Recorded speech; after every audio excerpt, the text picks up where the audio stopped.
DD நேயர்களே, இன்று இலங்கையிலிருந்து எங்களுக்காக விசேட வருகை தந்திருக்கின்ற 2 அரசியல்வாதிகள், தலைவர்கள் என்று சொல்லக்கூடிய இருவர்.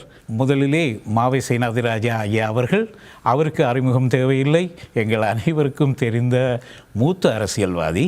அடுத்து எங்களுடைய ஆர்னோல்ட் இமானுவேல் அவர்கள். இவர் ப்ரொவின்ஷியல் கவுன்சில் ஒரு கவுன்சிலராக இருக்கிறார். இவர்கள் இருவரும் இங்கு வந்திருக்கின்ற நோக்கம் என்னவென்றால், உங்கள் அனைவருக்கும் தெரியும், தமிழர் பேரவையின் திருவிழாவிலே சிறப்பு விருந்தினராக கலந்து கொண்டார்கள். அத்தோடு இன்னும் பல விஷயங்களை இங்கு செய்வதற்காக தங்கியிருக்கிறார்கள். இன்று இந்த நிகழ்ச்சியின் போது நாங்கள் அவர்களை பல்வேறு கேள்விகளுடன் சந்திக்க இருக்கிறோம். உங்கள் சார்பிலே சில கேள்விகளை நான் கேட்கலாம் என்று இருக்கிறேன்.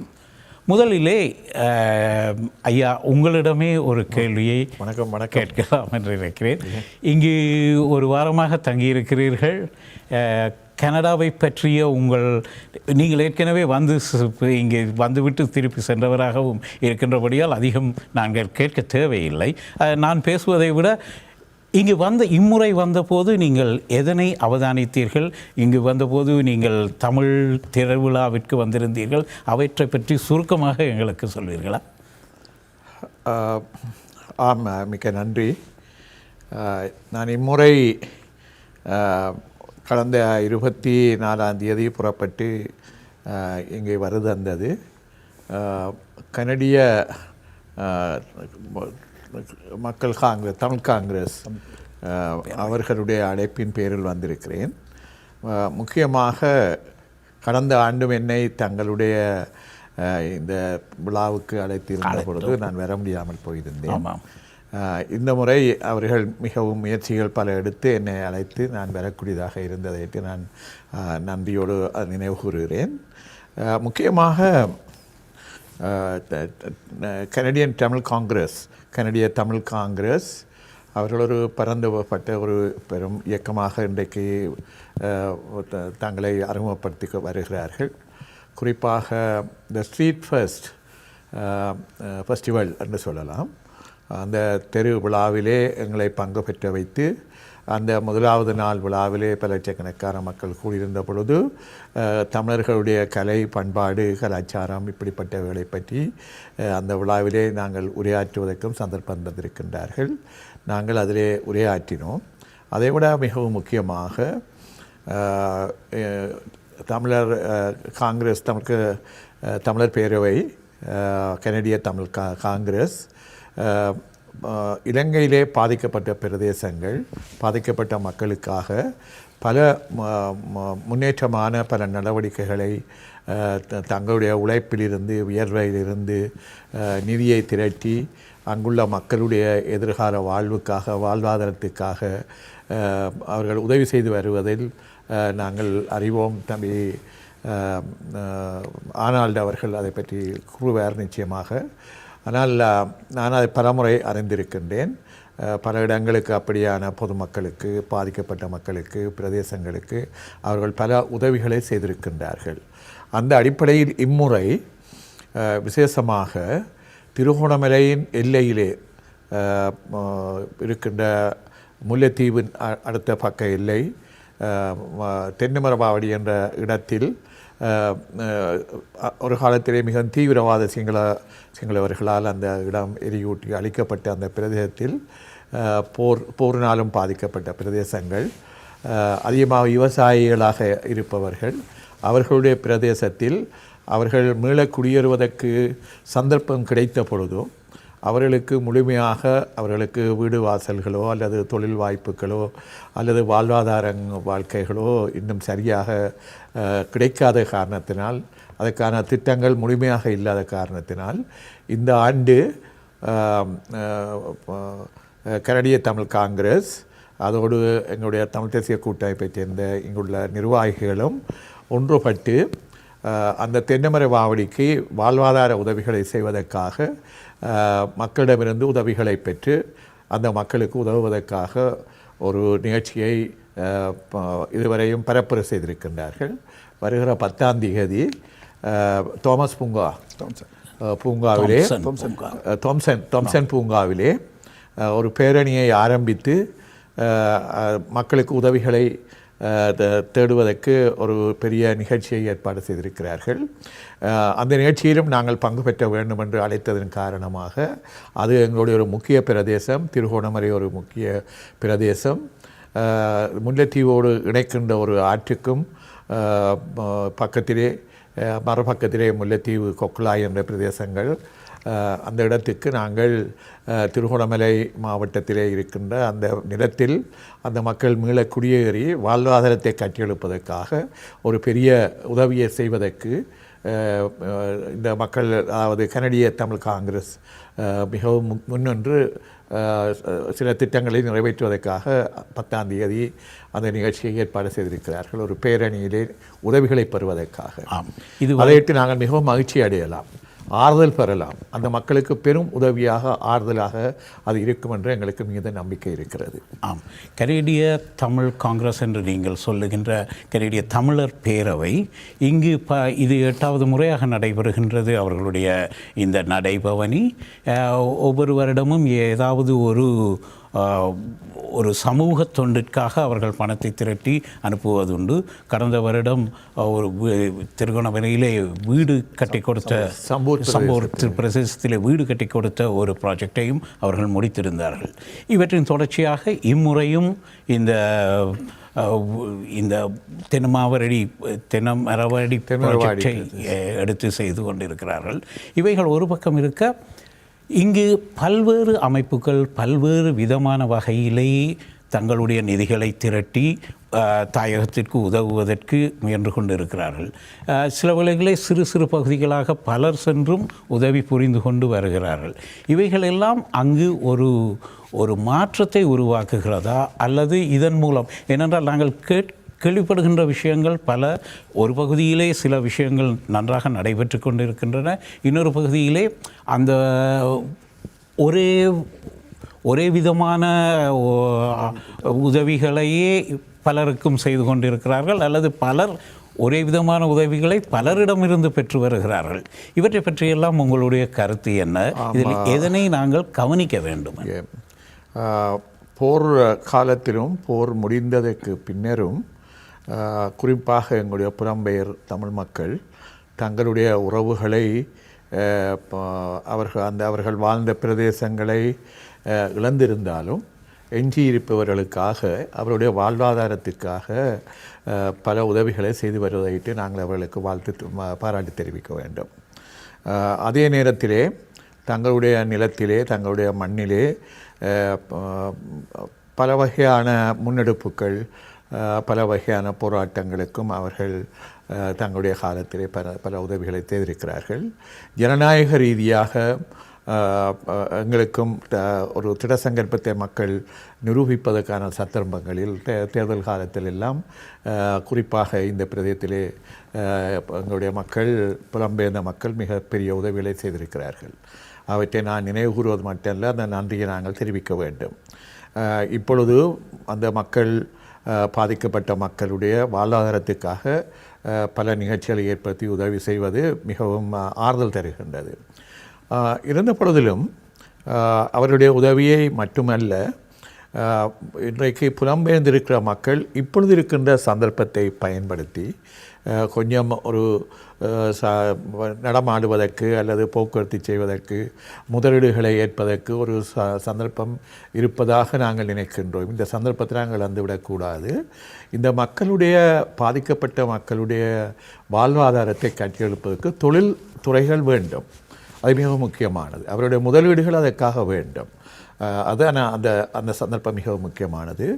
உதாரணமாக நாங்கள் சென்ற மாதத்திலும் சென்ற வாரத்திலும் 2 முக்கியமான விஷயங்களை, அதாவது விடயங்களை நாங்கள் அரசாங்கத்தோடும் சர்வதேச சமூக, ராஜதந்திர சமூகத்தோடும் பேசி வந்து சில ஒழுங்குகள் இப்பொழுது நடைபெறுகின்றன.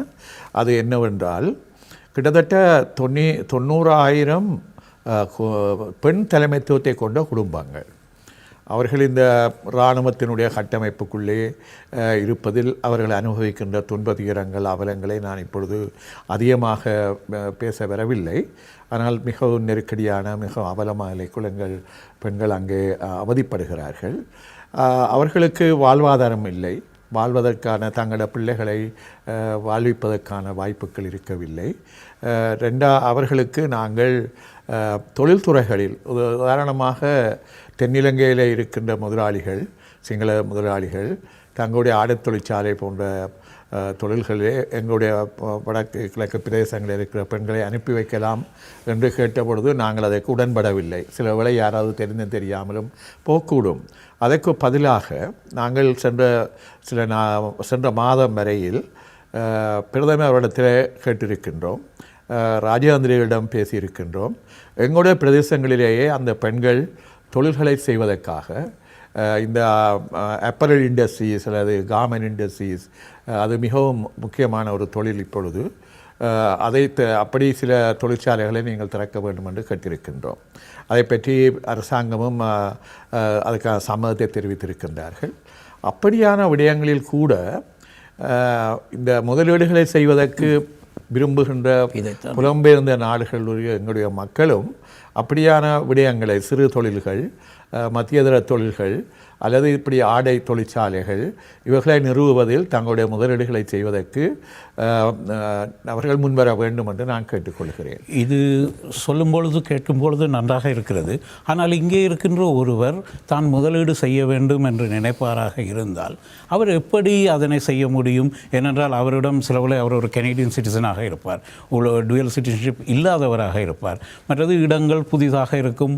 அந்த இடங்களிலே சென்று முதலிடும் பொழுது ஏற்கனவே அங்கு இருக்கின்ற போட்டித்தன்மை மிக்க மற்ற சக போட்டியாளர்களுடன் போட்டி போட வேண்டி வரும். இப்பேற்பட்ட நிலைமைகள் இருக்கும் பொழுது சிலர் தாங்கள் எடுத்துக்கொண்ட பணத்தை இழந்துவிட்டு வந்ததாக கூட சில கதைகள் இருக்கின்றன. இப்படிப்பட்ட நிலைமையிலே அவர்கள் யாரை அணுக வேண்டும்? நாடாளுமன்ற உறுப்பினர்களையா அல்லது இதற்கான தனிப்பட்டவையா அல்லது இங்கிருக்கின்ற அமைப்புகள் அதனை கோஆர்டினேட் பண்ண வேண்டும் என்று நினைக்கிறீர்களா? இவற்றை பற்றி நீங்கள் இருவரும். நான் நினைக்கின்றேன் அது சம்பந்தமாக தம்பி பேசலாம். ஆனால் மிக அண்மையிலே இந்த வெளியிலிருந்து முதலீடுகள் ரெண்டு விதமானவை. ஒன்று அரசு துறை அரசுக்கும் அரசுகளுக்கும் அல்லது நன்கொடை வழங்குகின்ற நாடுகளுக்கும் இடையிலான உடன்பாடுகளோடு பெரும் முதலீடுகளை செய்கின்றது. தொழில்துறைகள் வாழ்வாதாரங்களை கட்டியெழுப்பதற்கான ஒரு முயற்சி, அதற்கான நல்ல சந்தர்ப்பங்கள் இருக்கின்றன. நீங்கள் சொல்வதிலும் அர்த்தம் இருக்கின்றது. முக்கியமாக நிலம் கொடுப்பதிலும் அந்த தொழில்துறைகளை அனுமதிப்பதிலும் எங்களுடைய பிரதேசங்களில் இருக்கின்ற நிர்வாகங்கள் அவ்வளவு பூரணமான ஈடுபாடு காட்டவில்லை. அவர்கள் அதற்கு உதவியாக இருக்கவில்லை என்ற ஒரு குற்றத்தை தான் உங்களுடைய கருத்தில் பின்னணியை கொண்டு நீங்கள் சொல்லுகிறீர்கள். அதை ஒத்துக்கொள்ள வேண்டும். ஆனால் நான் ரெண்டு விடயங்களை சுருக்கமாக சொல்லுகின்றேன். சென்ற மாதத்திலே நாங்கள் ஜனாதிபதியிடத்திலும் யாழ்ப்பாணத்துக்கு வருகிறது அந்த பிரதமரிடத்திலும் வடக்கு கிழக்கு இணைந்த பிரதேசத்தில், போர்னாலே பாதிக்கப்பட்ட பிரதேசத்தில், அளிக்கப்பட்ட பிரதேசத்தில் நாங்கள் ஒரு கம்பைன்ட் ஆர்கனைசேஷன், ஒரு கமிட்டி இருக்க வேண்டும். அதில் எங்களுடைய பிரதேசத்தை கட்டியெழுப்புவதில் சம்பந்தப்படுகின்ற அமைச்சுக்களுடைய பிரதிநிதிகளும் பாராளுமன்ற பிரதிநிதிகளும் மாகாண சபையில் அமைச்சு பிரதிநிதிகளும் அதில் இடம்பெற வேண்டும்.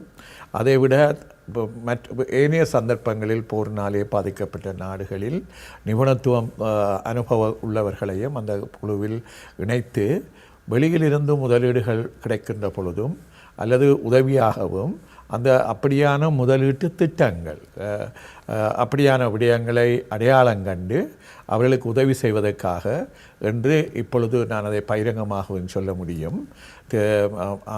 முன்பு நிதியமைச்சின் செயலாளராக இருந்தது பார்சலிங்கம் அவர்கள், இப்பொழுது பிரதமருடைய ஆலோசகராக இருப்பவர். அவரையும் ஐக்கிய தேசிய கட்சியில் நிதித்துறையில் பொருளாதாரத்துறையில் ஆலோசகராக இருக்கின்ற சரத் ரத்பத்தி அவர்களையும் அந்த குழு ஒன்றை மேற்பார்வை செய்யுமாறும் கூட்டமைக்குமாறும் அதை அவர்கள் இப்பொழுது முன்னெடுத்து வருகிறார்கள். அதே போல் நான் நினைக்கிறேன் அந்த விடத்தை திரு ஆனால் சொல்லுவார், இங்கு இந்த கனடியன் தமிழ் காங்கிரஸும் எங்களுடைய முக்கியமான சிலரும் அதற்கு உதவியாக இன்னொரு அமைப்பை ஏற்படுத்தி இருக்கின்றார்கள். அந்த விடயத்தில் நாங்கள் நிச்சயமாக தனியே போரினாலே பாதிக்கப்பட்ட அல்லது பெண்கள் தலைமைத்துவத்தை கொண்ட குடும்பங்கள் மாத்திரமல்ல, நாங்கள் இப்பொழுது முன்னெடுத்து வருகின்றோம். போரில் ஈடுபட்டவர்கள், கைகால் இழந்தவர்கள், குடும்பங்களை இழந்திருக்கின்றவர்கள், ஆண் போராளிகள், பெண் போராளிகள், அவர்களிடம் கிட்டத்தட்ட 12,000 பேருக்கு மேல் இப்பொழுது அடையாளம் காணப்பட்டிருக்கின்றார்கள்.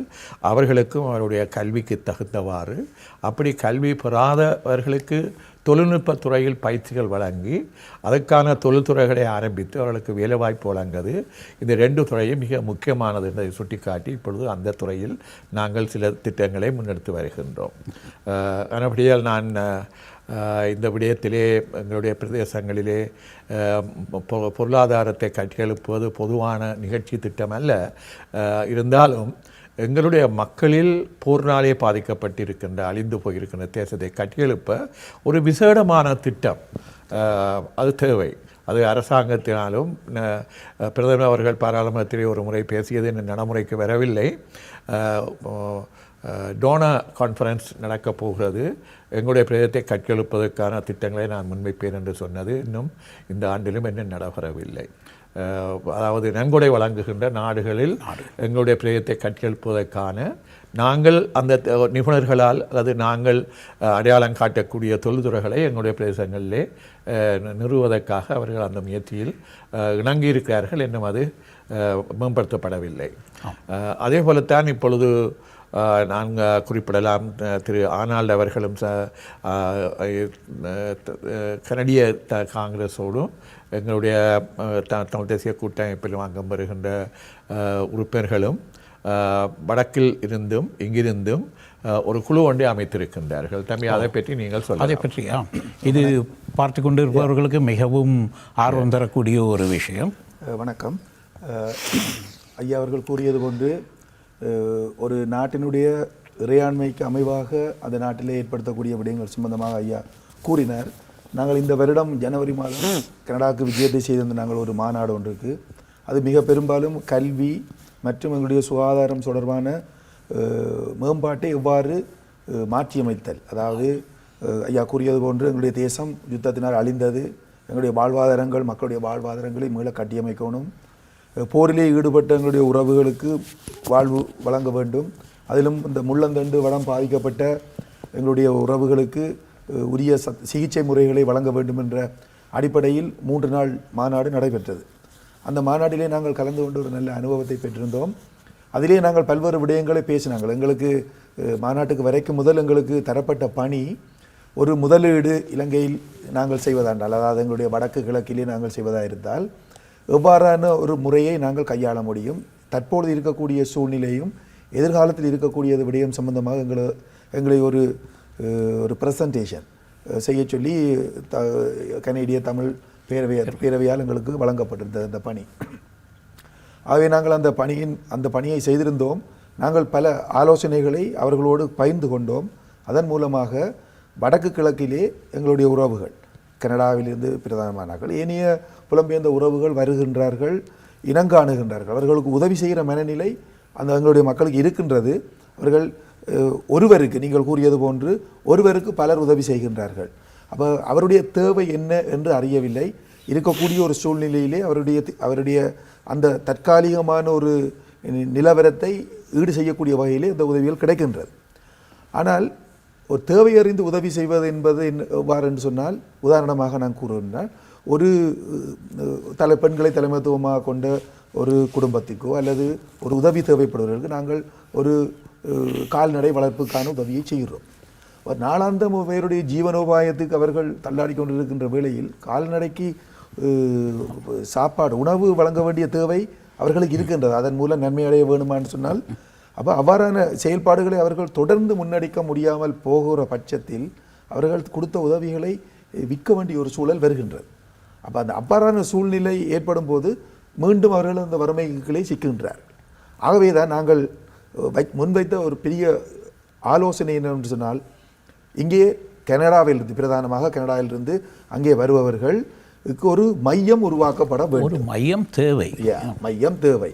ஆக அதை தான் நாங்கள் வடக்கு கிழக்கு பொருளாதார அபிவிருத்தி மையம், அதை நீட் என்று சொல்லி north east economic development centre என்று சொல்லி நாங்கள் ஒன்றை உருவாக்குவதாக இங்கிருந்து பல பிரதிநிதிகள் அங்கு வந்து பல கட்ட பேச்சுக்களை முடித்து சட்ட ரீதியான ஒரு அணுகுமுறை மூலம் அதை நிறுவி இருக்கின்றார்கள். அதிலே கனேடிய தமிழ் காங்கிரஸ் மற்றும் தமிழ் தேசிய கூட்டமைப்புடைய கனடா அமைப்பு போன்ற பிரதான அமைப்புகள் அதிலே அங்கம் வகிக்கின்றார்கள்.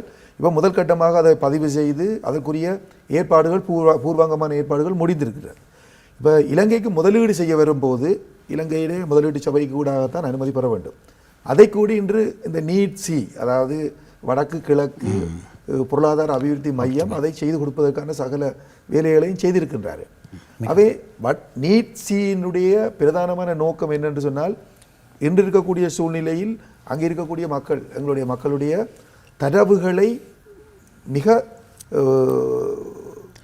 சரியான முறையிலே திரட்டி இந்த மக்களுக்கு என்ன தேவை, இந்த மக்கள் கூட்டத்திற்கு என்ன தேவை, இந்த மக்கள் மீள குடியமரும்போது அவர்களுக்கு என்ன தேவை என்ற விடயங்களை நாங்கள் சரியான முறையில் தெரிந்தெடுத்தால் இங்கே இருக்கக்கூடிய எங்களோட உறவுகள் அவர்கள் தாங்களாகவே அங்கே போய் நேரடியாக செய்ய முடியும்.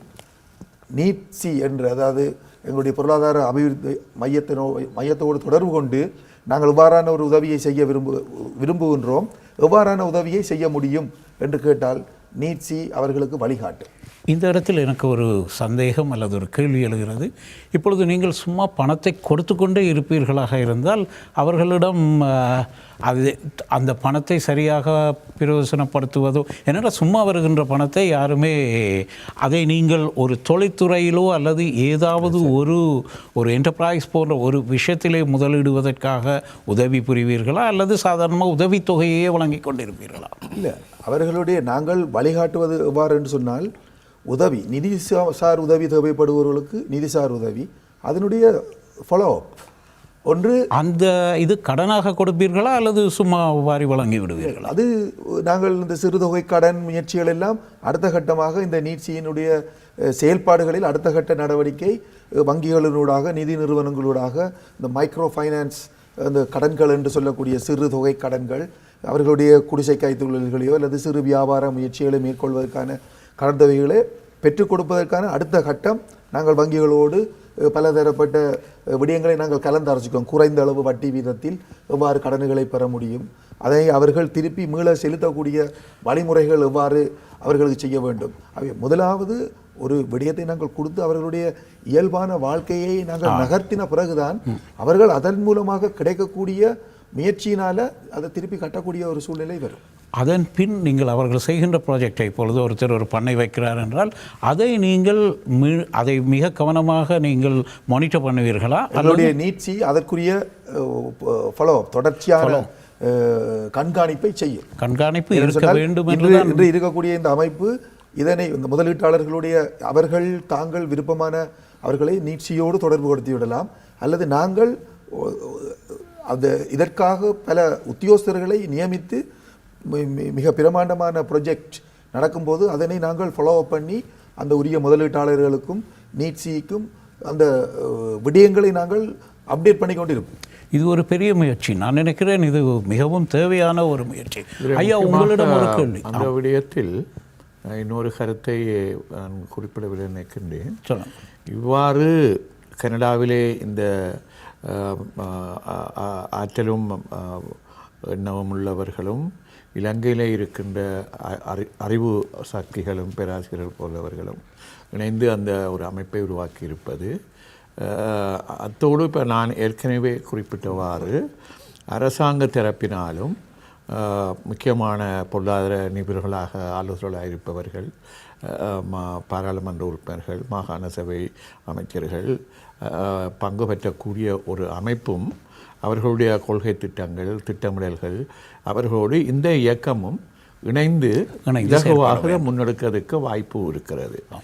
அதற்கு சர்வதேச சமூகத்திடமிருந்தும் எங்களிடம் இன்ன திட்டம் இருக்கிறது, இந்த திட்டம் இந்த மக்களுக்கு தேவை, அதை இனங்கண்டு தகவல்கள் விவரங்கள் அறிந்து அதை ஒரு ஒழுங்கமைத்து அதை மக்களுக்கு பிரயோகிப்பது ஒரு முக்கியமான அம்சமாக இடம்பெறும் என்று நான் நம்புகிறேன். மிகவும் நல்ல விஷயம் ஐயா.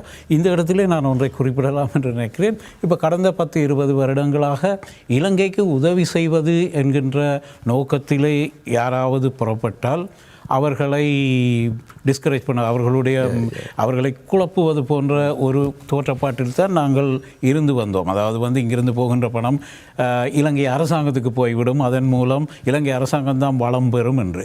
இப்பொழுது நீங்கள் சொல்வதை பார்த்தால் இது அரசாங்கத்தினுடைய ஆதரவு, அது தேவை, அதுக்காக தேவை அது. ஆமாம், அதை பற்றிய ஒரு நம்பிக்கை உங்களுக்கு இருக்கிறது என்று சொல்கிறீர்கள், அப்படித்தானே? ஆம், நாங்கள் நம்பிக்கை இழந்து வேலை செய்யவில்லை. நம்பிக்கையுடன் அந்த மக்களுக்கு செய்ய வேண்டிய உதவிகளை ஆராய்ந்து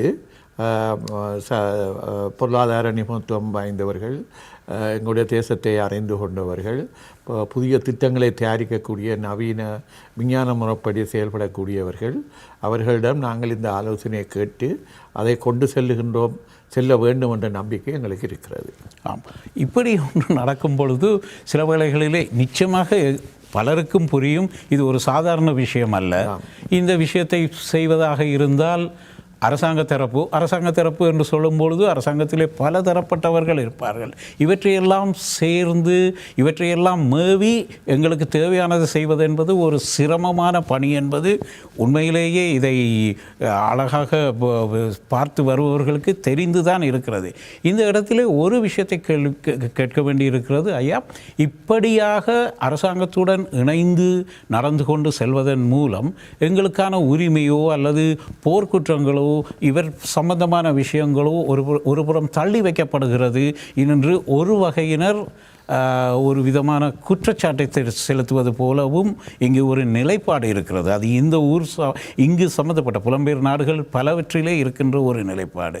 இதை பற்றி நீங்கள் என்ன சொல்லலாம் என்று நினைக்கிறீர்கள்? அப்படியும் நினைப்பவர்கள் இருக்கிறார்கள். ஆனால் இங்குள்ள மக்கள் இங்கு வந்து அவர்களுடைய வாழ்க்கையை அமைத்து கொண்டிருப்பவர்கள் அவ்வாறு நிராகரிக்கவர்களாக இருக்கவில்லை. தங்களுடைய மக்களுக்கு உதவி செய்ய வேண்டும், தாங்களும் முதலீடு செய்ய வேண்டும் என்றுதான் எங்களிடம் ஆலோசனைகள் கூறிக்கொண்டிருக்கின்றார்கள். அதற்கான வழிமுறைகள், அதற்கான ஒரு கட்டமைப்பு இவர்களை ஏற்படுத்தாது இருந்தது தான் அதற்கான தவறாயும் இருக்கலாம். ஆனால் இப்பொழுது எங்களுடைய மக்களுடைய திடசங்கற்பமான நடவடிக்கைகளால் உருவாகி இருக்கின்ற இந்த அரசாங்கம் மிக மந்தகதியில் நகர்ந்து சென்றாலும் இந்த சந்தர்ப்பத்தை நாங்கள் பயன்படுத்தக்கூடிய ஒரு வாய்ப்பு அந்த சந்தர்ப்பத்தில் பயன்படுத்தப்பட வேண்டும். அது மிக முக்கியமானது. நாங்கள் எல்லாவற்றையும் குறை சொல்லிக்கொண்டும் நம்பிக்கை இழந்தும் பலவீனமான மனிதர்களாக நாங்கள் எங்கள் மக்களை கட்டியெழுப்ப முடியாது. எங்களை மக்களை அப்படி விடவும் முடியாது. அதன்படியால் அந்த விடயத்தில் நாங்கள் இந்த மக்களை கட்டியெழுப்ப வேண்டிய, மக்களுடைய தேசத்தை அழிந்த தேசத்தை மூலம் கட்டியெழுப்ப வேண்டியது உலகம் முழுவதும் நடைபெற்ற ஒரு விடயம்தான். போருக்கு பின்னரான நிலையில் குறிப்பாக ஜப்பான் போன்ற நாட்டை எடுத்துக்கொண்டால் அதுக்கு பிறகுதான் அவருடைய வளர்ச்சி மிக தீவிரமாக இருந்து பல கண்டுபிடிப்புகளை பொருளாதாரத்துறையிலே முன்னெடுக்கப்படுவது. இப்பொழுது சவுத் ஆப்பிரிக்கா, தென்னாப்பிரிக்காவிலும் கூட அவர்களுடைய அனுபவங்களை நாங்கள் பகிர்ந்து கொண்டிருக்கின்றோம். அதில் நிபுணர்கள் அதில் இருக்கின்றார்கள், ஐரிஸ் பிரதேசத்தில் இருக்கின்றார்கள். அப்படி போர் நடைபெற்ற இடங்களில் அவர்கள் இப்படியெல்லாம் குறை சொல்லி கொண்டிருந்தால் முன்னேறி இருக்க மாட்டார்கள் என்று தெரிந்து அவர்கள் நல்ல முறையில் தங்களுடைய நாட்டை கட்டியெழுப்பி வருகிறார்கள், அரசியல் ரீதியாகவும் பொருளாதார ரீதியாகவும். அடுத்தது மிக முக்கியமாக நாங்கள் சென்ற தேர்தலிலும் கூட இந்த போருக்கு பின்னாலான சந்தர்ப்பத்திலும் எங்களுடைய அரசியல் அறிக்கை, அதாவது மேனிஃபெஸ்டோ, அந்த மேனிஃபெஸ்டோவிலே தெளிவாக நாங்கள் குறிப்பிட்டிருக்கின்றோம். ஒரு அரசியல் தீர்வு எவ்வளவு முக்கியமோ அதே போல் 60 ஆண்டுகளாக அரசுகள் நடைபெற்று வந்தாலும் எங்களுடைய பிரதேசம் புறக்கணிக்கப்பட்டு பொருளாதார வீழ்ச்சியை அடைந்திருக்கிறது. அதைவிட இப்பொழுது போரினால் அழிக்கப்பட்டிருக்கின்றது. இந்த விடயங்களிலும் நாங்கள் கவனம் செலுத்தி நாங்கள் அடையாளப்படுத்தி குறிப்பிட்டிருக்கின்றோம்.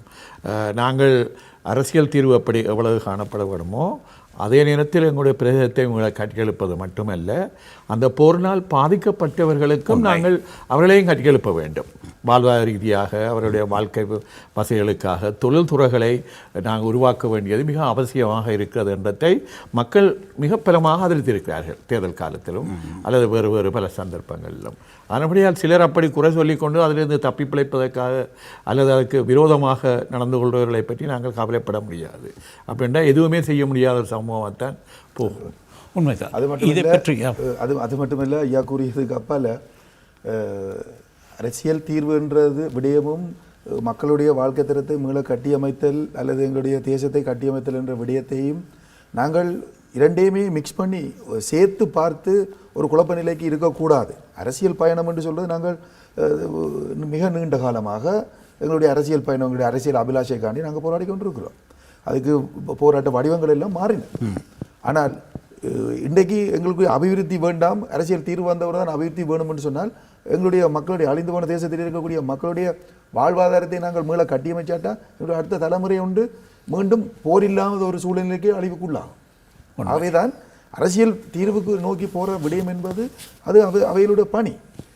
அதுக்காக நாங்கள் எங்கள் அபிவிருத்தி திட்டங்களை எடுத்தால் அரசியல் இதிலே நாங்கள் மந்தகதியில் போகிறது உண்மை. அதுக்காண்டி நாங்கள் எங்களுடைய உரிமைகளை விட்டு கொடுத்தோம் என்பது அர்த்தம் இல்லை. அது மக்கள் தெளிவாக இருக்கிறோம். அரசியல் தீர்வுக்கான முன்னெடுப்புகள் மந்தகதியில் இருந்தாலும் இனவாத சக்திகள் அப்படி ஒரு தீர்வை எட்டுவதற்கு எதிராக இருந்தாலும் எங்களுடைய மக்கள், குறிப்பாக எங்களுடைய பெண்கள், போரினாலே பாதிக்கப்பட்டவர்கள், அவர்கள் மிகவும் அவலத்திலே இருக்கிறார்கள். இதை கணக்கில் எடுக்காதவர்கள், மனிதநேயமற்றவர்களாக, மனித உரிமைகளை தெரியாதவர்களாக எங்களுடைய மக்களை மேலும் பிரயினப்படுத்துகின்ற எண்ணத்தோடு தான் அதை அணுகிறார்கள் என்று நான் ஒரு குறைபாட்டை சொல்ல முடியும். அதை எல்லாவற்றையும் கடந்துதான் இந்த மக்கள் இவ்வளவு துன்ப துயரங்கள் இருந்தாலும் தங்களுக்கு ஒரு அரசியல் தீர்வின் தேவை, தங்களுடைய வாழ்வையும் தங்களுடைய தேசத்தையும் கட்டியெழுப்பவும் வேணும் என்று எங்களுக்கு தீர்ப்பு வழங்கி இருக்கின்றார்கள். அது சர்வதேசம் அதற்கு பின்னால் இருக்கின்றது. நாங்கள் உதாரணமாக இந்த விடயத்தில் நான் அரசியல் விஷயத்தை அடுத்து பேசலாம். உங்களுடைய கேள்விக்கு பொருத்தமாக மனித உரிமைகள் பேரவை, UNDP, WHO, பல துறைகளைச் சேர்ந்த நிறுவனங்கள், யூனிசெஃப், UNHCR, மற்றது வேர்ல்ட் பேங்க், இந்த அமைப்புகள் எல்லாம் எங்கள் மத்தியில் ஒரு வேலை செய்து கொண்டு வருகிறார்கள். இது மனித உரிமைகள் அடிப்படையை சார்ந்த விடயம், தனிப்பட்ட சிலருடைய வேட்கைகளை கொண்டது அல்ல. ஆனபடியால் அந்த சர்வதேச சமூகம் இன்றைக்கு எங்களுக்கு அந்த விடயங்களில் தலையிட்டு வேலை செய்கின்ற ஒரு சந்தர்ப்பத்தை கொண்டிருக்கின்றது. அப்படியே அதை நாங்கள் இழந்து போகக்கூடாது. இது உலகம் முழுவதும் போரினால் பாதிக்கப்பட்ட அல்லது வறுமையினால் வாடுகின்ற மக்களிடத்திலே எடுக்கப்பட்டு வருகின்ற முயற்சிகள். இதை பற்றி தெரியாதவர்கள் புலம்பிக் கொண்டிருந்தால் அது அவருடைய தன்னலத்தை கொண்டதாகத்தான் இருக்கும் என்று நாங்கள் நினைக்கின்றோம். தன்னலத்தை கொண்டது என்று சொல்லிவிட்டீர்கள். உண்மையிலேயே இது தன்னலம் அல்லது உரிமை அல்லது நாங்கள் இதுவரை காலமும் போரிட்டது இல்லாமல் போய்விட்டது என்ற ஒரு ஆதங்கம் என்றெல்லாம் கூட பல்வேறு வகையில் இதனை இன்டர்பிரேட் பண்ணிக்கொள்ளலாம் என்று நினைக்கிறேன். ஆனால் ஐயா, ஒரு விஷயத்திலே எல்லோருமே தெளிவாக இருக்கிறோம். மக்களால் ஏகோபித்த அளவிலே உங்களுக்கு ஒரு மேண்டேட் கொடுக்கப்பட்டது. தமிழ் மக்களுடைய ஏகோபித்த பிரதிநிதியாக தமிழர் தேசிய கூட்டமைப்பு இருக்கிறீர்கள். உங்களுடைய இந்த காலகட்டத்திலே அரசியல் தீர்வு வரும் என்று சொல்லப்பட்டது. ஆனால் அது சற்று தாமதிப்பது போன்ற ஒரு தோற்றப்பாடல்ல, சில வேளை அதுதான் யதார்த்தமும் தெரியாது. அப்படி ஒன்று நடந்து கொண்டிருக்கிறது. இந்த இடத்திலே அது குறித்து ஏதாவது சொல்ல முடியுமா? அது முக்கியமான விடயம். 60 ஆண்டு காலமாக ஜனநாயக ரீதியாக, பின்னர் ஆயுத ரீதியாக போராட்டங்கள் இடம்பெற்றிருக்கிறது. அதிலும் நான் அதை பகிரங்கமாக சொல்ல தயங்குவதில்லை. தமிழர்களுடைய உச்ச பலம் எப்பொழுது இருந்தது என்றால், அது ஜனநாயக சக்திகள் மிகச்சிறந்த ஒரு புரிந்துணர்வோடு விடுதலை புலிகள் போராடிய காலத்தில் இருந்த பலமும் தான் எங்களுடைய மக்களுக்கு உயர்ந்த பலமாக இருந்தது. இப்பொழுது அந்த பலத்தில் நாங்கள் ஒரு பலத்தை இழந்திருக்கின்றோம். இருந்தாலும் எங்களுடைய மக்களுடைய ஜனநாயக ரீதியான திட சங்கற்பம், அந்த ஜனநாயக ரீதியான வாக்குரிமை அதை பாவித்து வருகின்றதை இன்றைக்கு உலகம் ஏற்றுக்கொண்டிருக்கின்றது. இரண்டாவதாக போரின் விளைவுகளினால் இந்த நாட்டினுடைய பிரச்சனை உலகமய ரீதியாக இன்றைக்கு எடுத்துக்கொள்ளப்பட்டு அதற்கான தீர்வுகளை நோக்கி பல தலையீடுகளை செய்து கொண்டிருக்கின்றது. நாங்களும் எங்களுடைய தேர்தல் அறிக்கைகளில் இந்த மக்களுக்கு கொடுத்த வாக்குறுதிகளின் அடிப்படையில் அந்த மக்கள் எங்களுக்கு தந்த ஆணையை நாங்கள் மதித்து நாங்கள் சென்று கொண்டிருக்கின்றோம் என்ற நம்பிக்கை எங்களுக்கு இருக்கிறது. உதாரணமாக இலங்கையிலே ராஜபக்ச அரசாங்க காலத்தில் நடைபெற்ற இராணுவ அடக்குமுறை, இராணுவ ஆதிக்கம், மோசமான ஊழல்கள், இந்த விடயங்களிலிருந்து மக்கள், சிங்கள மக்களும் மிக பெரும்பாலான மக்கள், தமிழர், முஸ்லீம்கள், தமிழ் பேசும் மக்கள் எல்லோரும் ஒரு ஆட்சி மாற்றத்தை கொண்டிருக்கின்றார்கள். இதில் 2 அம்சங்கள் இருக்கின்றன. ஒன்று, இதுவரை காலமும் ஐக்கிய தேசிய கட்சியும் சுதந்திர கட்சியும் ஒன்றாக வேலை செய்த இடம் இருக்கவில்லை. இன்றைக்கு அந்த நிலைமை இருக்கின்றது. விமர்சனங்கள் இருக்கின்றன, அல்லது குறைபாடுகள் இருக்கின்றன, அவர்களில் போட்டிகள் இருக்கின்றன. ஆனால் இப்பொழுதும் ஒரு அரசாக அது இயங்கி வருகிறது. 2வது, எங்களுடைய இனப்பிரச்சனை அல்லது எங்களுடைய நாட்டு பிரச்சனையில் உலகம் இன்றைக்கு எங்களுடைய பக்கத்தில் தலையீடுகளை செய்து கொண்டிருக்கிறது. உதாரணமாக ஐக்கிய நாடுகள் மனித உரிமை பேரவை, அதை குறிப்பாக மேதகு அவரை அப்படி அழைக்கலாம், நவநீதம் பிள்ளை அவர்கள் இருந்த காலத்திலும், அப்பொழுது இந்த ஐநாவினுடைய உயர்ந்த ராஜதந்திரிகளும் ஐநா மனித உரிமை பேரவை நிறைவேற்றிய அறிக்கைகள், தீர்மானங்கள் எங்களுக்கு இப்பொழுது மிக பக்கபலமாக இருக்கின்றது. 2011ஆம் ஆண்டு அமெரிக்க நாடு இராஜாங்க திணைக்களம் எங்களை தேசிய கூட்டமைப்பு தலைவர்களை சம்பந்தன் அவர்களுடைய தலைமையிலே அழைத்து போர்க்குற்றம் முதலான விடயங்களை ஆராய்ந்து அவர்கள் அதற்கான ஒரு பிரேரணையை மனித உரிமைகள் அடிப்படையிலான தீர்வுகளையும், அடுத்தது போர்க்குற்றம் விசாரணை நடக்க வேண்டும் என்பதையும் நாங்களும் அவர்களும் இணைந்துதான் அதை பேச்சில் ஒரு தீர்மானத்துக்கு கொண்டு வந்தோம். அந்த தீர்மானங்கள் ஐநா மனித உரிமை பேரவையிலே அப்பொழுது இருந்த 47 நாடுகளில் 24 நாடுகளுடைய ஆதரவை பெறுவதற்கு அமெரிக்கா, பிரிட்டன் போன்ற நாடுகள் எவ்வளவு தூரம் முயற்சித்தன என்பதை எல்லோரும் அறிவார்கள். அவர்கள் எவ்வளவு தூரம் அதற்காக தங்களுடைய அரசினுடைய பலத்தை பாவித்திருக்கிறார்கள் என்பதும் எங்களுக்கு தெரியும். அது இலகுவான விடயம் அல்ல. ஆனால் அதனுடைய வளர்ச்சி 2012, 13, 14, 15ஆம் ஆண்டுகள் வரைக்கும் அப்பொழுது எதிர்த்திருந்த ரஷ்யா, சீனா உட்பட உலக நாடுகள் 47 நாடுகளும் இலங்கை உட்பட இணைந்து நடத்திய ஒரு நிறைவேற்றிய தீர்மானம்தான் ஐநா மனித உரிமை பேரவையிலே இன்றைய முன்னிருக்கின்ற தீர்மானம். அதில் அரசியல் தீர்வு, இந்த இனப்பிரச்சனைக்கு அரசியல் தீர்வு காணப்பட வேண்டும். ஆக்கிரமிக்கப்பட்டு இருக்கின்ற நிலங்கள் அந்த மக்களுடைய சொந்த மக்களுக்கு கொடுக்க வேண்டும். மீள்குடியேற்றம், அந்த இடங்களில் துரத்தப்பட்டவர்கள், அகதிகளாக இருப்பவர்கள் அந்த இடங்களில் குடியேற்றப்பட வேண்டும். காணாமலாக்கப்பட்டவர்களுக்கு தீர்வு வேண்டும். சிறைகளில் அடைக்கப்பட்டவர்களுக்கு, குறிப்பாக இந்த பயங்கரவாத தடை சட்டம் போன்றவர்கள், அதற்குள் பாதிக்கப்பட்டவர்களுக்கு தீர்வு வேண்டும் என்ற அடிப்படையிலும், இந்த பாதிக்கப்பட்ட பெண்கள், பாதிக்கப்பட்ட மக்கள், அவர்களுக்கான பொருளாதார ரீதியான திட்டங்களையும் கொண்ட ஒரு மிக பரந்துபட்ட ஒரு தீர்மானம் நிறைவேற்றப்பட்டிருக்கின்றது.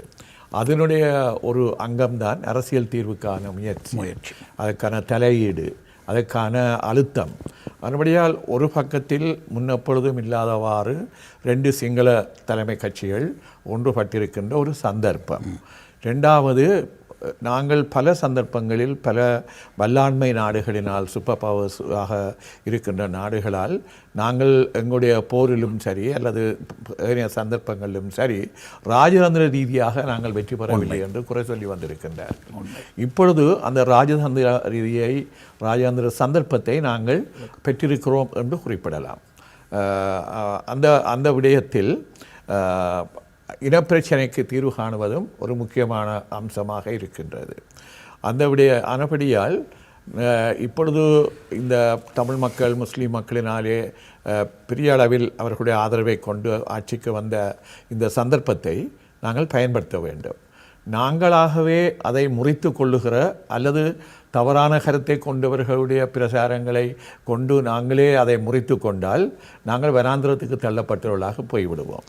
அப்படிப்பட்டவர்கள் சொல்லுகிற கருத்து ஒன்று என்னவென்றால், ராஜபக்ச அரசு தொடர்ந்து இருந்திருந்தால் சர்வதேச நாடுகள் தலையிட்டு இந்த பிரச்சனைக்கு ஒரு தீர்வை தர முடியும் என்று ஒரு பிரச்சாரத்தை செய்து வந்தார். இப்படிப்பட்ட பிரச்சாரம் இருக்கிறது. ஆனால் நான் அதுக்கு பதில் சொல்லுவேன்.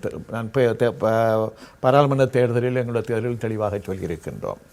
அப்படியான பிரசாரம் சர்வதேச சமூகத்தினாலே தெரியாத விடயம் அல்ல.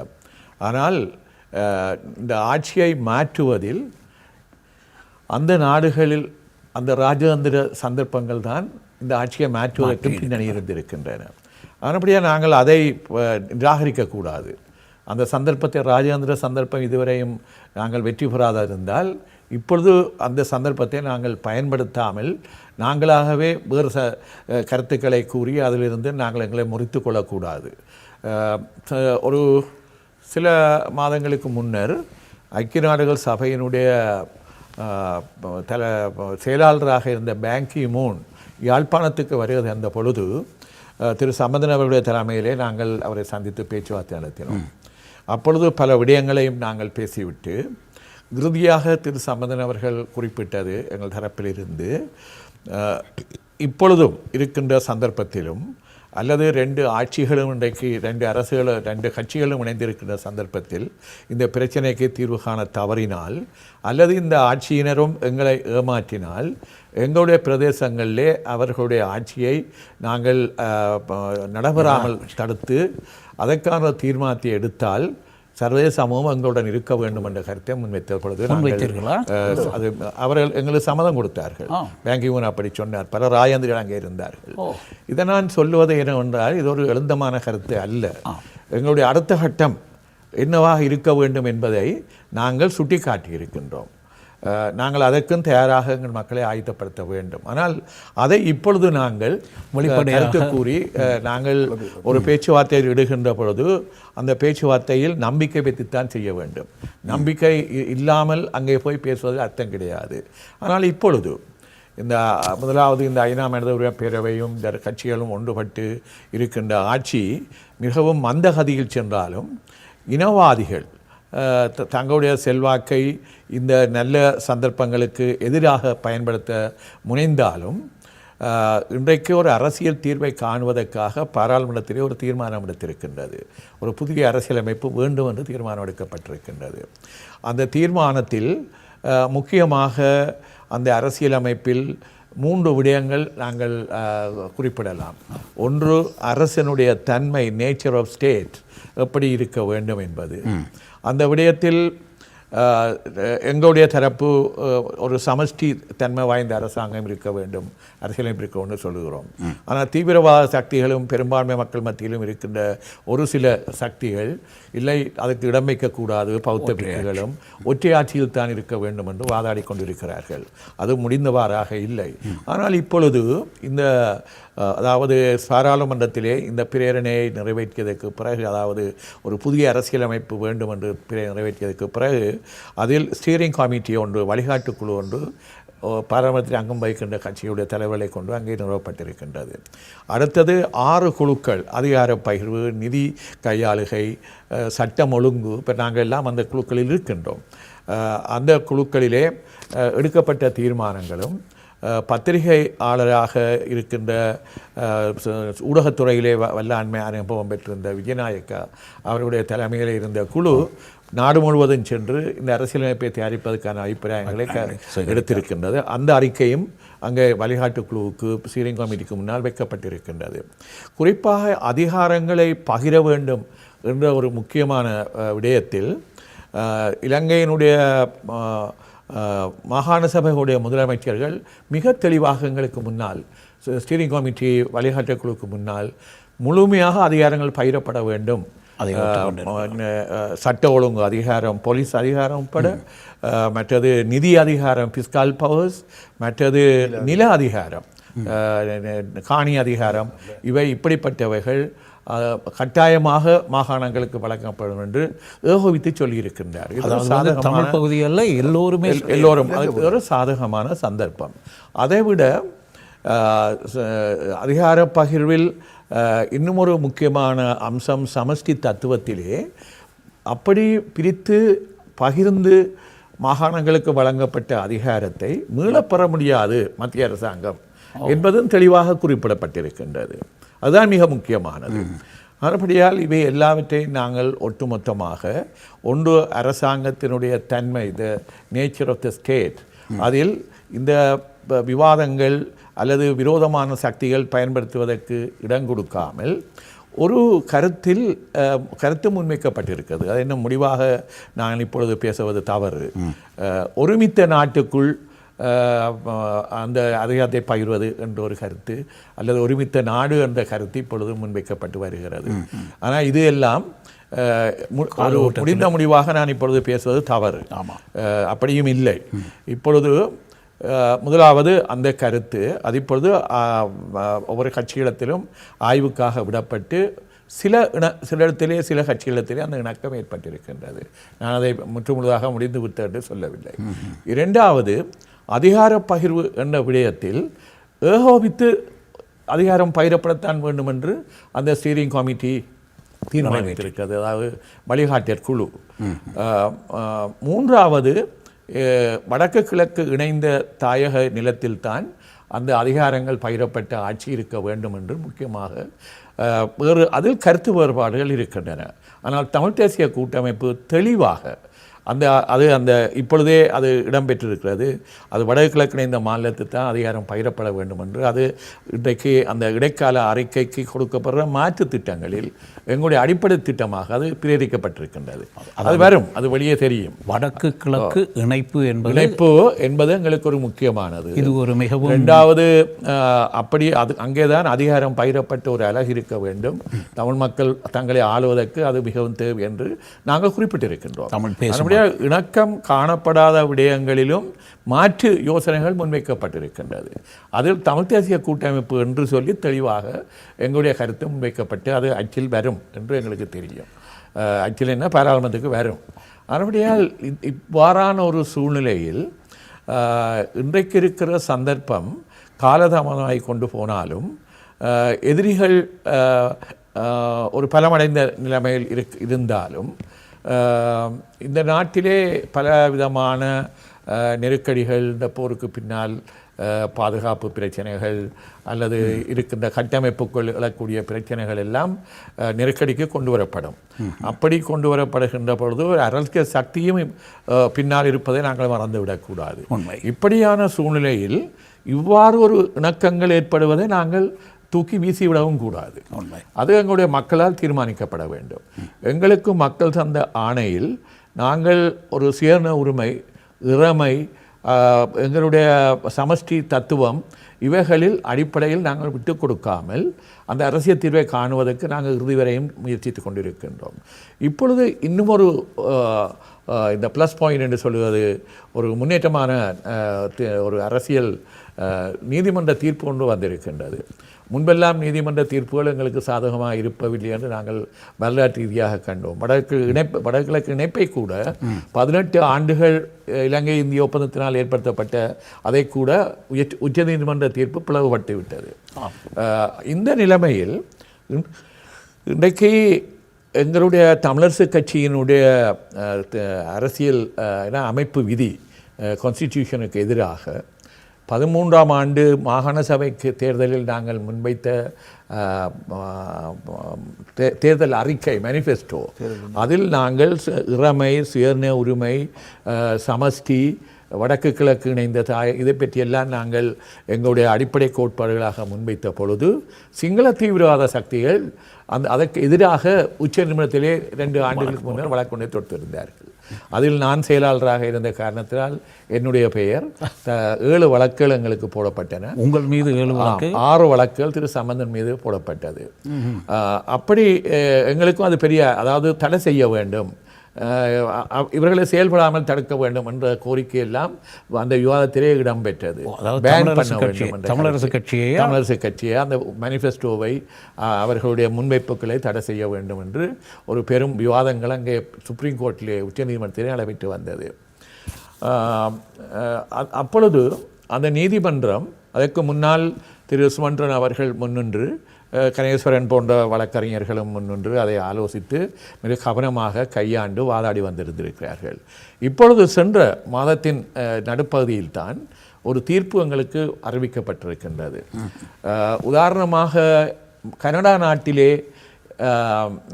கனடிய கியூபெக் மக்கள் அவர்கள் சம்பந்தமான ஒரு வழக்கு கனடா சமஷ்டி நீதிமன்றத்திலே விவாதத்துக்கு வந்த பொழுது அவர்கள் 2 விடயத்தை குறிப்பிட்டார்கள். உள்ளக சேர்ண உரிமை என்ற ஒரு புதிய ஆக்கத்தில் விவரத்தில் அவர்கள் அதை கையாண்டார்கள். The internal right of determination. அதற்குள் அந்த நாட்டு அரசியல் அமைப்பில் அவ்வாறு தங்களுக்கு நீதி கிடைக்கவில்லை, அரசியல் உறுத்து இல்லாமல் இருக்கிறது என்று சொன்னால் அந்த உள்ளக சேர்ணமை பாவித்து அந்த நாட்டிலே அரசியல் தீர்வு காணப்பட வேண்டும் என்று ஒரு கருத்தை முன்வைத்திருக்கிறார்கள். அப்படி இல்லாது விட்டால் அதற்கு மறுபக்கம் எக்ஸ்டர்னல் ரைட் ஆஃப் டிட்டர்மினேஷனை அவர்கள் இருக்கும் இடம் இருக்கும் என்று சொல்லியிருக்கிறார்கள். நான் அதை அதிகமாக அதை பற்றி நான் அதிகம் பேச விரும்பவில்லை. இப்பொழுது உங்களுடைய ஸ்ட்ரீட் மேனிஃபெஸ்டிலே கூட அதை பற்றி ஒரு பக்கத்தை சொல்லிவிட்டு நான் அடுத்த பக்கத்தை சொல்லவில்லை. அது பல காரணங்கள் இருக்கின்றன. அதனுடைய கனடா நாடு இந்த விடத்தில் ஒரு நல்ல அரசியலமைப்பு கொண்டிருக்கிறது. ஒரு கான்ஸ்டிடியூஷன், ஒரு சமஷ்டியா தன்மை வாய்ந்திருக்கிறது. மற்றது பல இன மக்கள் வாழுகின்ற சுதந்திரமாக அரசியல் உரிமைகளை அனுபவித்து வருகின்ற ஒரு நல்ல நாடு. அந்த நாட்டிலே வழங்கப்பட்ட அந்த தீர்ப்பும் இந்த நீதிமன்ற விவாதத்திலே எங்களுடைய வழக்கில் எடுத்து கையாளப்பட்டிருக்கிறது. அதே போன்ற பல தீர்ப்புகள் அங்கே கையாளப்பட்டிருக்கின்றன. அப்பொழுது அந்த நீதிமன்றம் தீர்ப்பு வழங்கி இருக்கிறது, சமஷ்டி என்றால் பிரிவினை அல்ல, உள்ளக சேர்ந்த அடிப்படையில் அந்த நாட்டிலே இனப்பிரச்சனைக்கு தீர்வதற்கு அது உள்ளக சேர்ந்த தத்துவத்தை தான் அது கொண்டிருக்கிறது என்று அவர்கள் அந்த வாரான ஒரு தீர்ப்பை வழங்கியிருக்கிறார்கள். இது இந்த சந்தர்ப்பத்தில் ஒரு புதிய விழிப்புணர்ச்சியையும் புதிய முன்முயற்சியையும் மக்களுக்கு கொடுத்திருக்கின்றது. ஏனென்றால் ஒரு தீவிரவாத சக்திகள் இந்த அரசியலமைப்பிலே சமஷ்டி தன்மையாக இருந்தால் என்ன, சமஷ்டியாக இருந்தால் என்ன, அல்லது இறமை பற்றி பேசினால், இப்போ நாங்கள் இறமையும் பயிரப்பட வேண்டும் என்று பேசுபவர்கள் முன்வைப்பவர். அதுதான் தமிழரசு சுயநல உரிமை அடிப்படையில் இந்த என்ன தமிழ் மக்களுக்கு சுயநல உரிமை அங்கீகரிக்க வேண்டும் என்றவாறு நாங்கள் அதில் விவாதம் செய்து கொண்டிருப்பவர்கள். அப்படி ஒரு அதற்கு ஈடான ஒரு அரசியலமைப்பு வருமாக இருந்தால் எங்களுக்கு மிகுந்த நம்பிக்கை எங்களிடத்திலே இருக்கிறது. இன்றைய பாராளுமன்றத்தில் ஐக்கிய தேசிய கட்சியும் சுதந்திர கட்சியும் நாங்கள் தமிழ் மக்களுடைய எங்களுடைய தமிழ் தேசிய கூட்டமைப்பும் ஏற்றுக்கொள்ளக்கூடிய அல்லது நாங்கள் எங்களுடைய அடிப்படை கோட்பாடுகளை விட்டுக்கூடாமல் ஒரு அரசியல் சந்தர்ப்பத்தை நாங்கள் உருவாக்கினால், அரசியலமைப்பு சந்தர்ப்பத்தை 3/2 பெரும்பான்மையினால் நாங்கள் அதை நிறைவேற்றலாம் என்ற ஒரு நம்பிக்கை எங்களுக்கு இன்றைக்கு தரப்படுகிறது. அது நடைபெற போகிறது என்பது அப்பால் 2வது விடயம். ஆனால் அப்படி வந்தால் இப்பொழுது இன்னும் ஒரு தீர்மானம் எடுக்கப்பட்டிருக்கிறது. ஜனாதிபதி, பிரதமர், கட்சிகள் இணைந்து அவ்வாறு 3/2 பெரும்பான்மையினால் அது நிறைவேற்றப்பட்டால் அவ்வளவு அத்தனை சக்திகளும் ஒன்றுபட்டு சிங்கள தமிழ் முஸ்லீம் மக்கள் மத்தியிலே பிரசாரம் செய்து அந்த சில வேளைகளில் ரெஃபரண்டம் கருத்து கணிப்பு இடம்பெற்றால் நாங்கள் அது வெற்றி பெறுவதற்கு நாங்கள் உழைக்க வேண்டும் என்று அவர்கள் ஒரு தீர்மானத்தை எடுத்திருக்கிறார்கள். ஆனபடியால் இந்த நம்பிக்கைகளை நாங்களாக தூக்கி வீசிவிடக்கூடாது.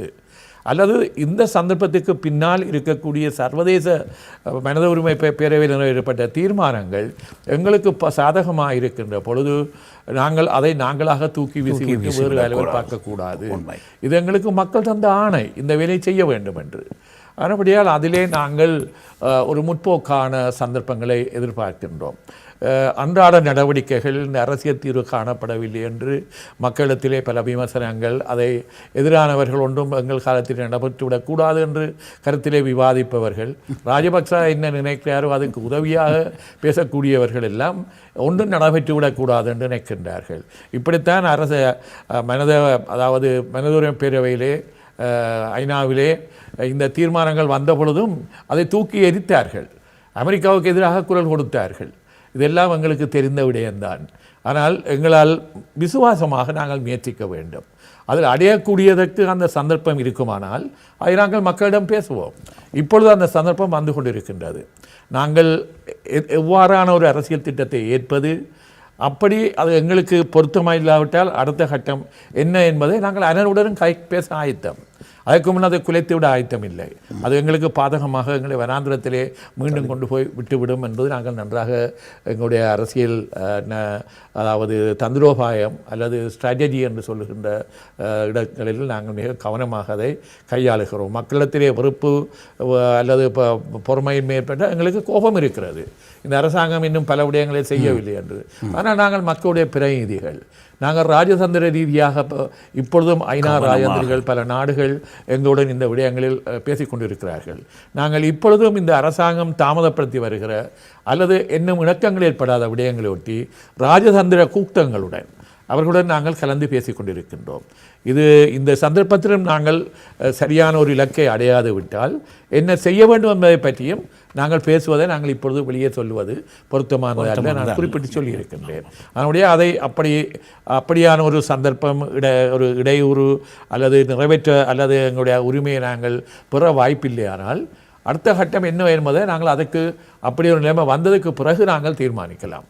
அதாவது ஒரு ஏமாற்றம் எங்களுக்கு ஏற்படுமானால் அண்மையிலே வந்து கொண்டிருக்கின்றது. இந்த ஆண்டிலேயே சில முன்னேற்றங்களை நாங்கள் காணக்கூடியதாக இருக்கும் அல்லது அடுத்த ஆண்டு முற்பகுதியிலே.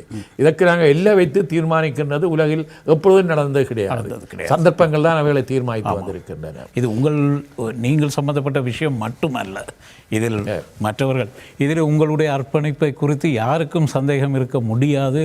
காரணம், இப்போது நீங்கள் முதலிலே சொன்னது போல உச்சக்கட்டத்திற்கு தமிழர் போராட்டம் சென்ற அந்த ஆயுத போராட்டங்கள் ஆரம்பிப்பதற்கு முன்பிருந்தே நீங்கள் ஒரு மாற்றத்தை தேடிய இளைஞராக எங்கள் எல்லோருக்கும் தெரிந்த ஒருவர். நான் நினைக்கிறேன் அந்த தலைமுறையிலிருந்து இன்று வரை அரசியல் செய்து வருகின்ற ஒரே ஒருவர் நீங்கள் தான்.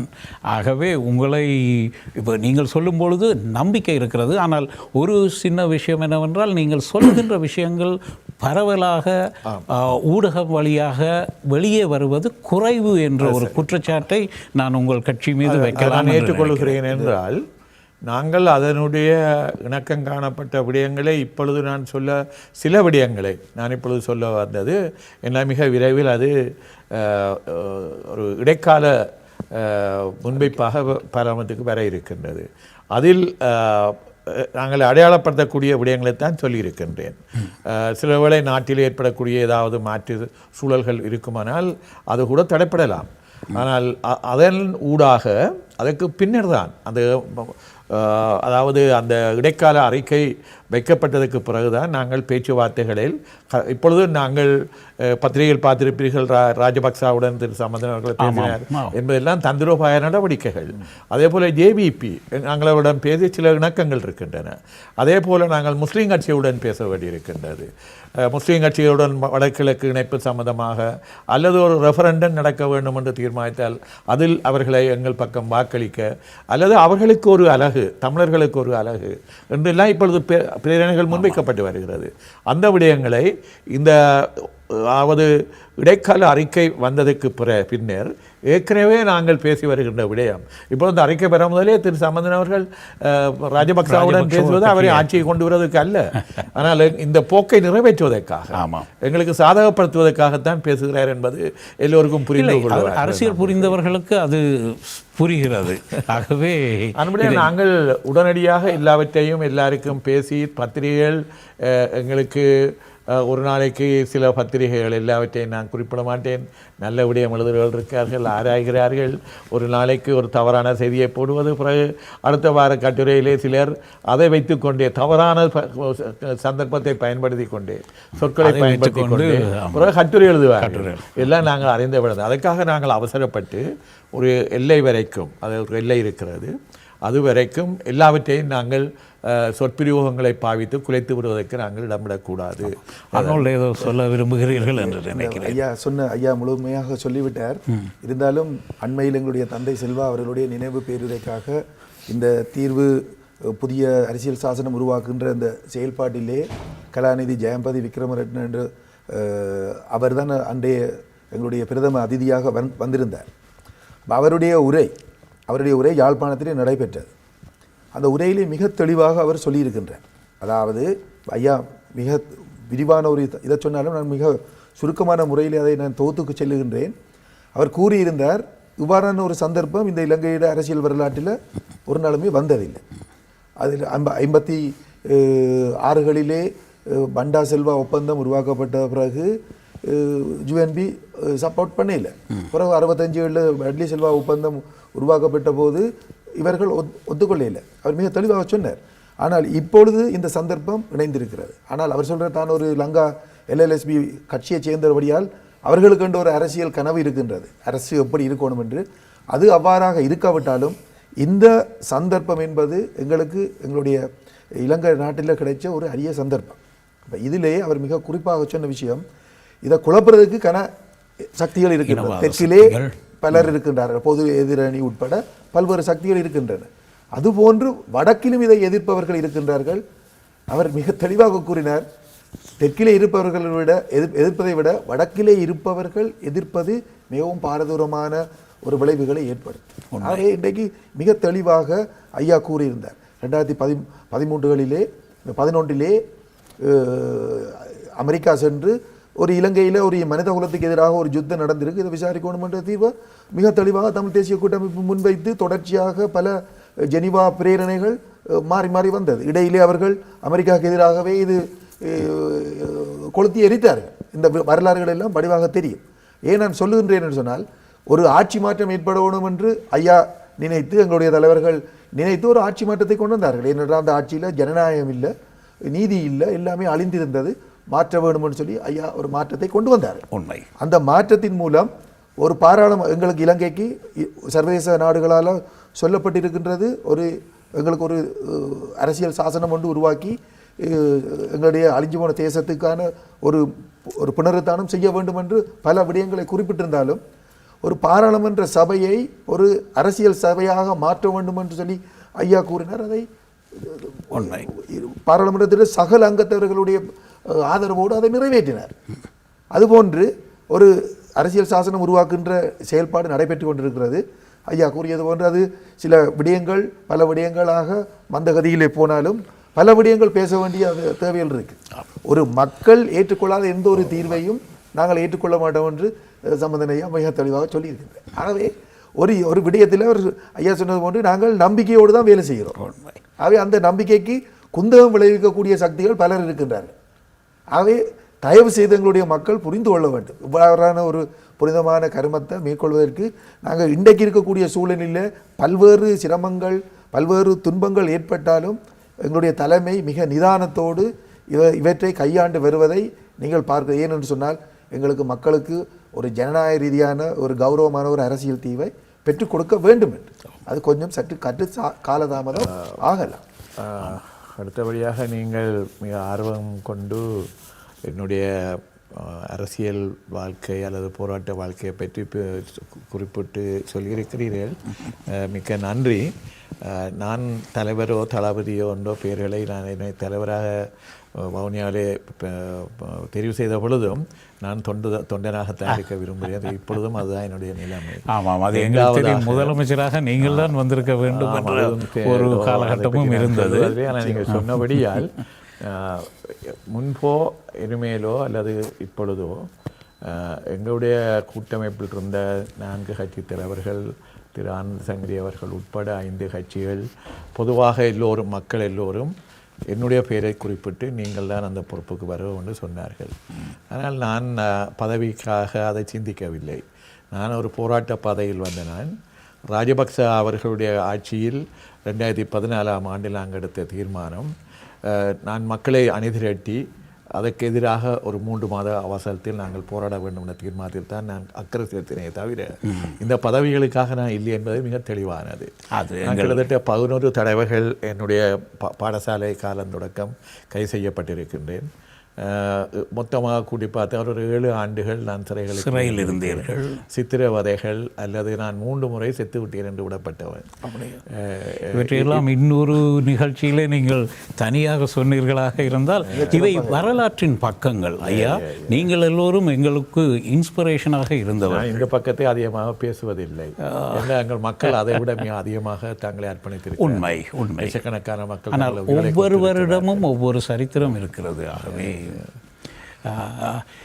இளம் தலைமுறை தலைவர்களில் ஒருவராக நீங்கள், மூத்த தலைமுறை தலைவர்களில் மிக குறிப்பிடத்தக்கவராக திகழும் நீங்கள் இருவரும் இன்று இந்த நிகழ்ச்சிக்கு வந்து மிக அதிகமான தகவல்களை எங்களுக்கு தந்திருக்கிறீர்கள். இன்னும் நீங்கள் கொடுப்பீர்கள் என்ற நம்பிக்கை இருக்கிறது.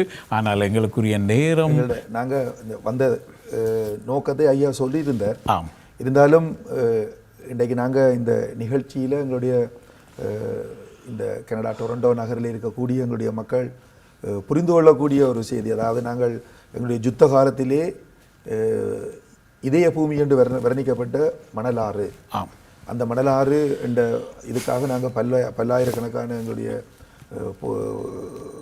போராளிகளை நாங்கள் விதைச்சிருக்கிறோம், எங்களுடைய மக்களை நாங்கள் விதைச்சிருக்கிறோம். அவை அவ்வாறு இன்றைக்கும் போர் முடிவடைந்த பிறகும் இன்றைக்கு 1984களிலே அங்கே இருந்து தென்னை மரவாடி என்ற கிராமத்து மக்கள் அங்கிருந்து வெளியேற்றப்பட்டார்கள்,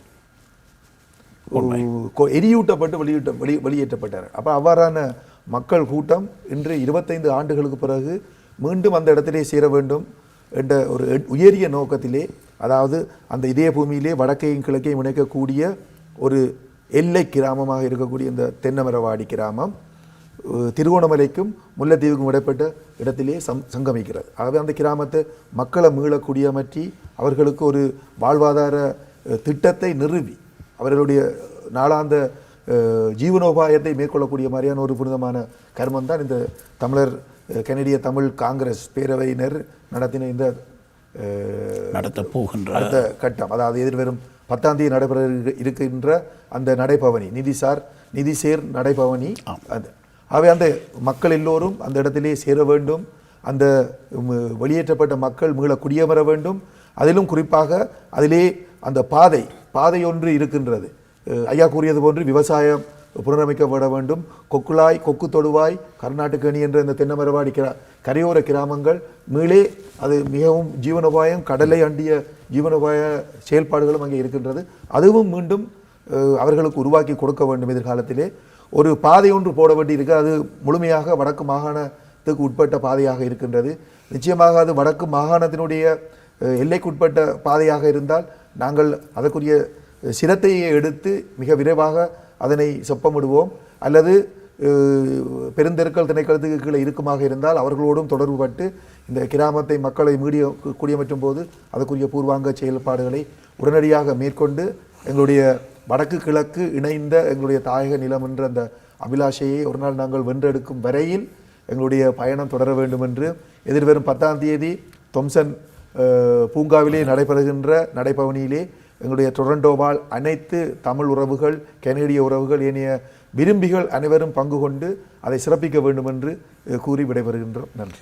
உங்களுக்கும் இந்த செய்திகளை ஊடகத்துறையூடாக வெளியே கொண்டு வருவதற்கு எடுத்த முயற்சியின் பயனாக எங்களை அழைத்து நாங்கள் கேட்டுக்கொண்டதற்கு இணங்க சொன்ன கருத்துக்களை பரப்புவதற்கு உங்களுடைய ஊடகம் செய்கின்ற உதவிக்கும் நாங்கள் நன்றியை தெரிவித்துக் கொண்டு சொல்லுகின்றோம். அது உங்களுடைய பெருந்தன்மையை காட்டுகிறது.